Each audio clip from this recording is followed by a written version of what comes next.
The Amber Alert system was created to find missing children. You probably didn't know this, but it almost never gets used. In 2023, over 350,000 children were entered into the FBI's missing persons database. The vast majority were classified as runaways. Only 229 Amber Alerts were issued that year. That's not because the Amber Alert is failing, by any means.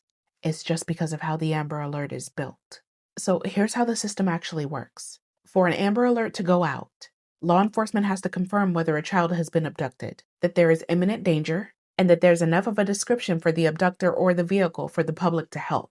If those criteria are not met, there is no alert. And here's what gets a missing child case classified outside being labeled a runaway. This is where it falls apart for us, you know? When a Black child goes missing, the Black and Missing Foundation has documented that police disproportionately classify the case as a runaway. Not abducted, not endangered, a runaway. Derica Wilson, the foundation's co-founder and former police officer, has spent 15 years documenting that Black children are reflexively labeled runaways at higher rates than white children. That single classification is what cuts them out of the Amber Alert system. No alert, no statewide push, no federal pressure, no headline. Now, here's where I throw numbers at you.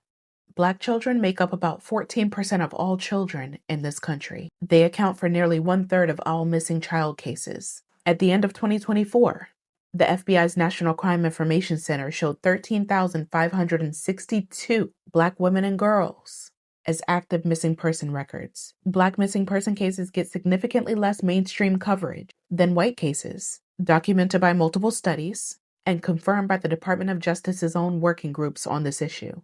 Now, here's the part that's important. The Amber Alert is named after a real child. We know that. Amber Hagerman. The system was built in response to her case. The criteria themselves are not racist on paper. They're formally race neutral, right? But race neutral systems can still produce racially disparate outcomes. If Black children are more often classified as runaways, at the moment the case is opened, they're cut out of that Amber Alert system from the start. The criteria is working as written, you know? So this is what's being done about it. California passed the Ebony Alert in 2024, a separate system for missing Black people aged 12 to 25 in cases that fall outside of the Amber Alert criteria, including cases where the system has labeled them a runaway.